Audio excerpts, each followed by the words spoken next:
So with that, at this time, I would like to bring up our first speaker, who is Senator Lou Palmer, who has been a champion on this issue, has been working on this for many, many years, and we thank him for his service, and we know he's going to lead us to victory. Lou.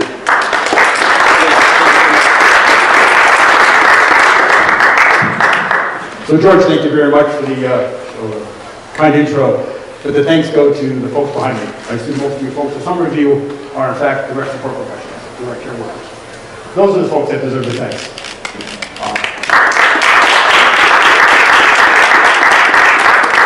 I will be brief. There's some key points I want to get across.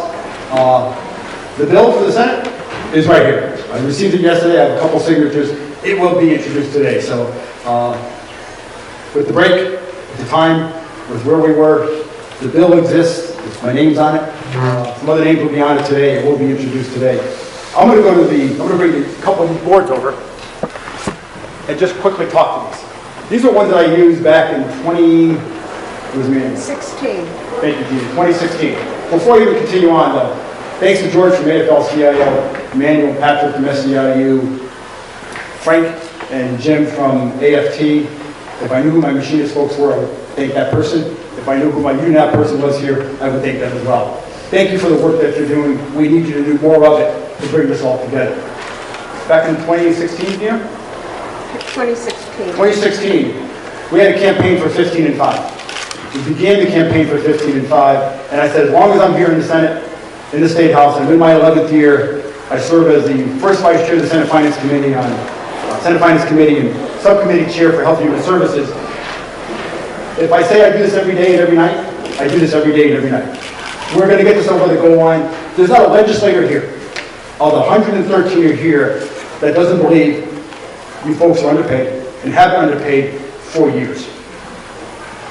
If you think about some of the challenges that are faced with regards to the direct care workers and the individuals, you have high turnover, about 33%, increased training costs for those folks that need to be retrained, and lower quality of care because of the retraining.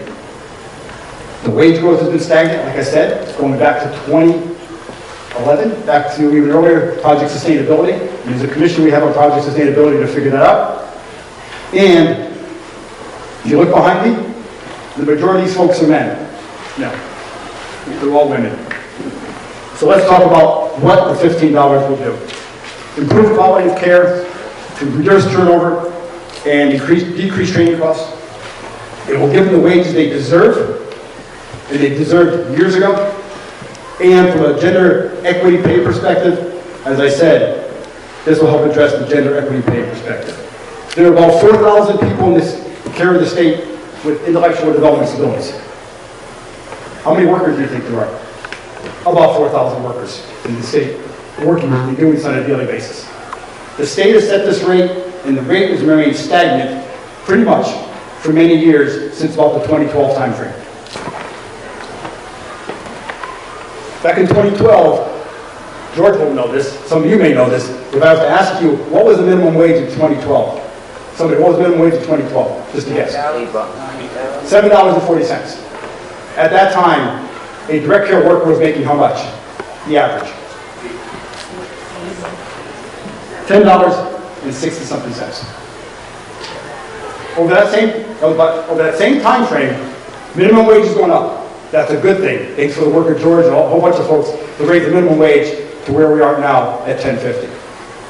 If we look at what the wage is, that's set in state reimbursement models, we don't give you a raise. It's the same rate every year. We've raised it twice. I thank the governor for increasing the other wage this year about 44 cents, if that's what it will amount to. That today is about, I think, $11 and I got the exact number, but it's $12.27 in the rate model. VHDDH is in the process of doing a rate reimbursement model and looking at that comprehensively. It's far too long that this is going on. National folks have said this should be done every 5 years. We're into our 7th year. Our neighboring state of Connecticut just passed in this past session a law.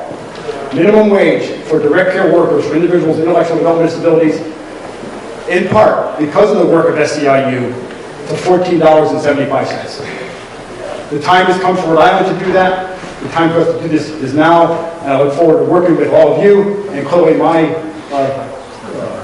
fellow legislator in the House, Representative Shanley. Our goal is to get this over the goal line this year. We need your help. We need people to say, yes, let's do this, and let's do this now. Thank you.